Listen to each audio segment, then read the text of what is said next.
Donc le petit point court sur la fonction logarithme décimal. Donc sur quel ensemble cette fonction est-elle définie? Elle est définie sur 0 plus infini. 0 exclu. Donc sur 0 plus infini.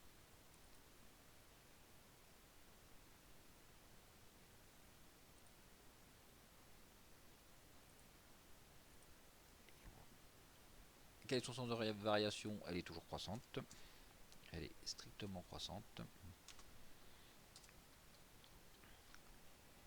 Strictement croissante sur 0 plus infini. Quelle est la valeur de log de 1? Donc log de 1 va être égal à 0. Donc log de 1 va être égal à 0. Log de 10 va être égal à 1.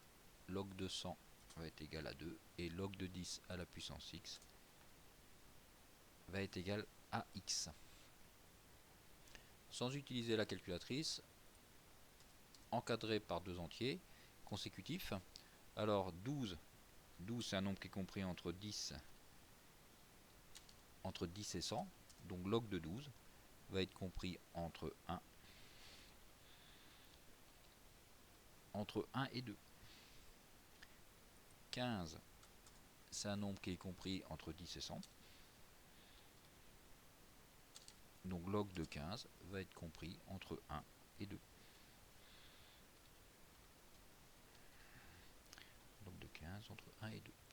5478, c'est un nombre qui est compris entre 1000 et 10 000.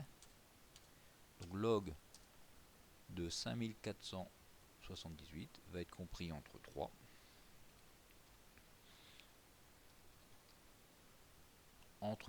et 4.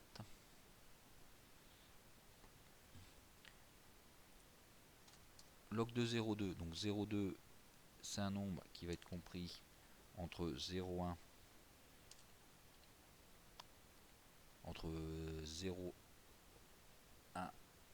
et 0 et 1.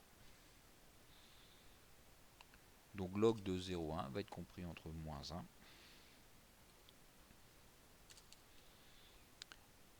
1 et 0. Log de 0,03, c'est un nombre qui est compris entre 0,001, donc 0,003 et 0,01. Donc log de 0,03 va être compris entre moins 3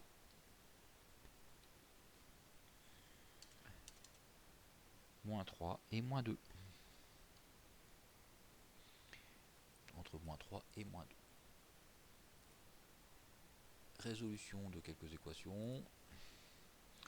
Donc on va utiliser la formule log de 10 à la puissance x égale à x. Donc 10 puissance x égale à 2. Donc si 10 puissance x égale à 2, x va donc être égal à log de 2. Donc la solution est log de 2. Donc 3 fois 10 puissance x plus 7 égale à 12. Donc on commence par passer le 7 de l'autre côté. Donc 12 moins 7, ça fait 5. Donc 3 fois 10 puissance x va être égal à 5. 10 puissance x va donc être égal à 5 sur 3. Donc x va donc être égal au logarithme de 5 sur 3.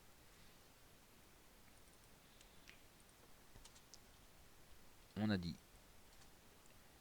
Donc je commence par passer le 7 de l'autre côté. Donc 3 fois 10 puissance x va donc être égal à 12 moins 7, donc 5. Donc 10 puissance x va donc être égal à 5 divisé par 3.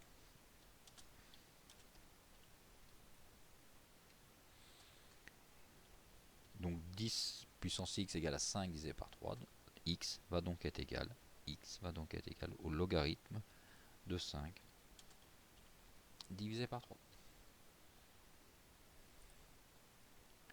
Avec des inéquations.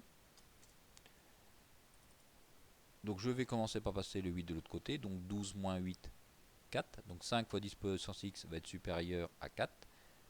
je vais diviser par 5, donc 10 puissance x va être, sans changer le sens de l'inéquation, puisque je divise par un nombre positif, donc 10 puissance x va être supérieur ou égal à 4 divisé par 5, donc x va donc être supérieur au logarithme de 4 divisé par 5.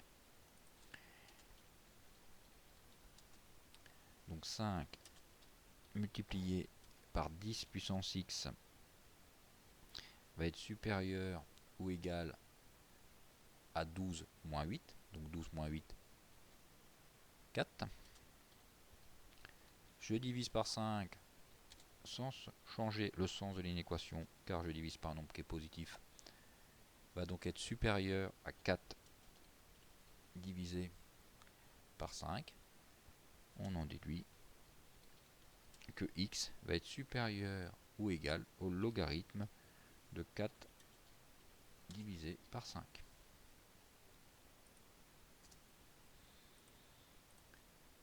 Encore une inéquation.